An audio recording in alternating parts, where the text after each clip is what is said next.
Hi hello welcome to AK Delight. ಎಲ್ಲರಿಗೂ ನಮಸ್ಕಾರ. ನಾನು ನಿಮ್ಮ ಅಕ್ಷತಾ.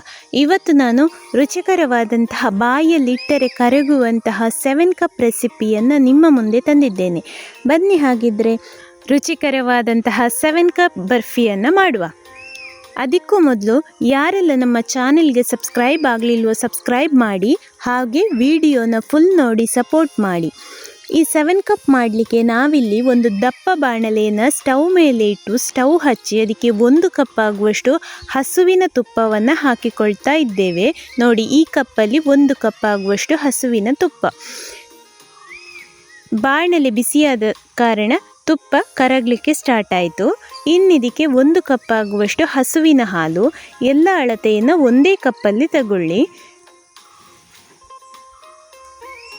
ಈ 7 ಕಪ್ಪಿಗೆ ಅಳತೆ ಎಲ್ಲ ಒಂದೇ ಕಪ್ಪಲ್ಲಿ ಇರಲಿ, ಬೇರೆ ಬೇರೆ ಕಪ್ಪಲ್ಲಿ ಅಳತೆ ತಗೊಳ್ಳಿಕ್ಕೆ ಹೋಗಬೇಡಿ. ಇನ್ನು ನೋಡಿ, ಈ ಕಪ್ಪಲ್ಲಿ 1 ಕಪ್ ಆಗುವಷ್ಟು ಕಾಯಿ ಹಾಲು, ತೆಂಗಿನಕಾಯಿಯ ಹಾಲು. ನೋಡಿ, ನಾವು ಈ ಕಪ್ಪಲ್ಲಿ 1 ಕಪ್ಪನ್ನು ಅಳತೆಗಾಗಿ ಯೂಸ್ ಮಾಡಿದ್ದೇವೆ.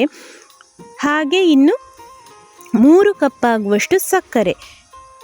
ಈ 7 ಕಪ್ಪಿಗೆ 1 ಕಪ್ ಆಗುವಷ್ಟು ತುಪ್ಪ, 1 ಕಪ್ ಆಗುವಷ್ಟು ಹಸುವಿನ ಹಾಲು, ಹಾಗೆ 1 ಕಪ್ ಆಗುವಷ್ಟು ತೆಂಗಿನಕಾಯಿಯ ಹಾಲು, 3 ಕಪ್ ಆಗುವಷ್ಟು ಸಕ್ಕರೆ, ಹಾಗೆ 1 ಕಪ್ ಆಗುವಷ್ಟು ಕಡಲೆ ಹುಡಿ.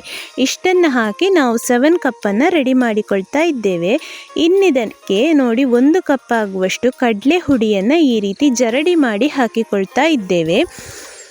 ನೀವು ಬೇಕಿದ್ದರೆ ಡೈರೆಕ್ಟಾಗಿ ಕಷ್ಟ ಆಗ್ತದೆ ಅಂತ ಇದ್ದರೆ ಒಂದು ಪೇಪರಲ್ಲಿಯ ಅಥವಾ ಪ್ಲೇಟಲ್ಲಿಯ ಈ ರೀತಿ ಜರಡಿ ಮಾಡಿ ಅದನ್ನು ಬಾಣಲೆಗೆ ಹಾಕಿಕೊಳ್ಬೋದು. ಹಾಕಿದ ನಂತರ ಈ ರೀತಿ ಯಾವುದೇ ಗಂಟುಗಳಿಲ್ಲದ ಹಾಗೆ ಚೆನ್ನಾಗಿ ಮಿಕ್ಸ್ ಮಾಡಿ. ನೋಡಿ, ಈ ರೀತಿ ಮಿಕ್ಸ್ ಮಾಡ್ತಾ ಬನ್ನಿ, ಅದು ಗಂಟು ಬೀಳೋದಿಲ್ಲ. ನೋಡಿ, ಇದೀಗ ನಿಧಾನಕ್ಕೆ ಕುದಿ ಬರಲಿಕ್ಕೆ ಸ್ಟಾರ್ಟ್ ಆಯಿತು. ಈ ರೀತಿ ಕೈ ಬಿಡದೆ ಚೆನ್ನಾಗಿ ಮಿಕ್ಸ್ ಮಾಡ್ತಾ ಬನ್ನಿ. ಕೈ ಬಿಟ್ಟರೆ ತಳ ಹಿಡಿತದೆ. ಈ ರೀತಿ ಸ್ವೀಟ್ ಎಲ್ಲ ಮಾಡುವಾಗ ದಪ್ಪ ಬಾಣಲೆಯನ್ನು ಯೂಸ್ ಮಾಡಿ. ತೆಳು ಬಾಣಲೆ ಆದರೆ ಬೇಗ ತಳ ಹಿಡಿತದೆ. ನೋಡಿ, ಈ ರೀತಿ ನಿಧಾನಕ್ಕೆ ಅದು ಕುದಿ ಬರ್ತಾ ಇದೆ, ನಿಧಾನಕ್ಕೆ ಗಟ್ಟಿ ಆಗ್ತಾ ಹೋಗ್ತದೆ.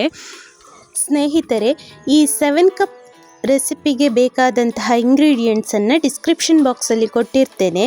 ಹಾಗೆ ಈ ಸ್ವೀಟನ್ನು ಒಂದ್ಸಲ ಎಲ್ಲರೂ ಟ್ರೈ ಮಾಡಿ ಹೇಗಾಗಿದೆ ಅಂತ ಕಮೆಂಟ್ ಮೂಲಕ ತಿಳಿಸಿ. ಇಲ್ಲಿ ನೀವು ಹಸುವಿನ ಹಾಲಿನ ಬದಲಾಗಿ ಎಮ್ಮೆ ಹಾಲು ಅಥವಾ ಪ್ಯಾಕೆಟ್ ಹಾಲು ಯಾವುದು ಬೇಕಿದ್ದರೂ ಯೂಸ್ ಮಾಡಿಕೊಳ್ಬಹುದು. ನೋಡಿ, ಈ ರೀತಿ ಚೆನ್ನಾಗಿ ಮಿಕ್ಸ್ ಮಾಡ್ತಾ ಇರಿ. ಯಾವುದೇ ಕಾರಣಕ್ಕೆ ಕೈ ಆಡಿಸುವುದನ್ನು ನಿಲ್ಲಿಸಬೇಡಿ, ಅದು ತಳ ಹಿಡಿಯುವುದು ಬೇಡ. ನಿಧಾನಕ್ಕೆ ಅದು ಗಟ್ಟಿಯಾಗ್ತಾ ಬರ್ತದೆ. ಸ್ನೇಹಿತರೆ, ಇದಕ್ಕೆ ನೀವು ಕಲರಿಗೆ ಬೇಕಿದ್ದರೆ ಫುಡ್ ಕಲರನ್ನು ಆ್ಯಡ್ ಮಾಡಿಕೊಳ್ಳಬಹುದು. ಫುಡ್ ಕಲರ್ ಬೇಡ ಅಂತಾದರೆ ಅರಶಿನ ಕೂಡ ಸ್ವಲ್ಪ 1/4 ಚಮಚ ಆಗುವಷ್ಟು ಅರಶಿನ ಕೂಡ ಆ್ಯಡ್ ಮಾಡಿಕೊಳ್ಳಬಹುದು. ಕಲರ್ ಆ್ಯಡ್ ಮಾಡೋದು ಆಪ್ಷನಲ್. ನಾವಿಲ್ಲಿ ಯಾವುದೇ ಕಲರ್ ಆ್ಯಡ್ ಮಾಡಿಕೊಳ್ಳಿಲ್ಲ. ನೋಡಿ, ಈ ರೀತಿ ಚೆನ್ನಾಗಿ ಮಿಕ್ಸ್ ಮಾಡ್ತಾ ಇರಿ. ಇದು ನಿಧಾನಕ್ಕೆ ಗಟ್ಟಿಯಾಗ್ತಾ ಬರ್ತದೆ.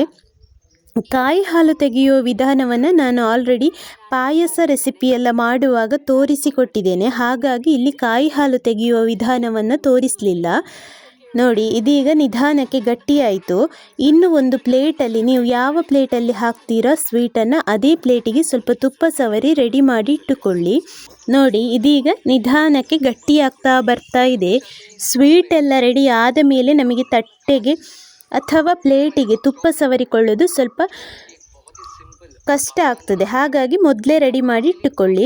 ಇನ್ನಿದಕ್ಕೆ 1 ಚಮಚ ಆಗುವಷ್ಟು ಲವಂಗ, ಜಾಯಿಕಾಯಿ ಹಾಗೆ ಏಲಕ್ಕಿಯ ಪುಡಿಯನ್ನು ಹಾಕಿ ಈ ರೀತಿ ಚೆನ್ನಾಗಿ ಮಿಕ್ಸ್ ಮಾಡಿ.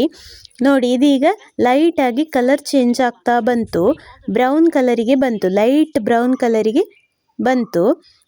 ಈ ರೀತಿ ಮಿಕ್ಸ್ ಮಾಡ್ತಾನೇ ಇರಿ, ಕೈ ಆಡಿಸುವುದನ್ನು ನಿಲ್ಲಿಸಬೇಡಿ. ಇನ್ನೇನು ಯುಗಾದಿ ಹಬ್ಬ ಬಂತು.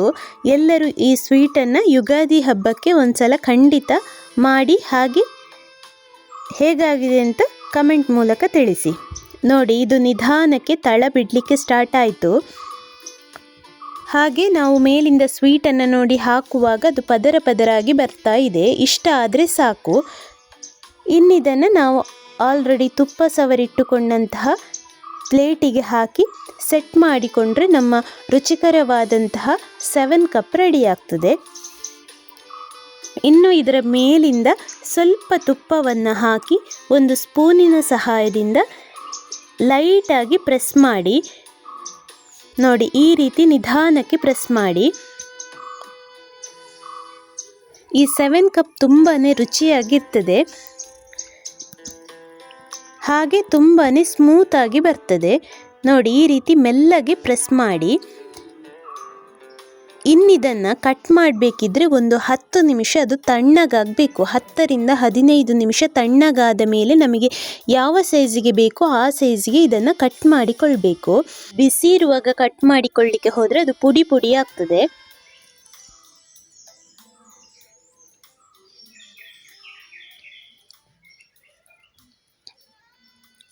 ನೋಡಿ, ಇದೀಗ ಸೆಟ್ ಮಾಡಿ ಆಯಿತು. ಇನ್ನಿದನ್ನು ತಣ್ಣಗಾಗಲಿಕ್ಕೆ ಇಡುವ.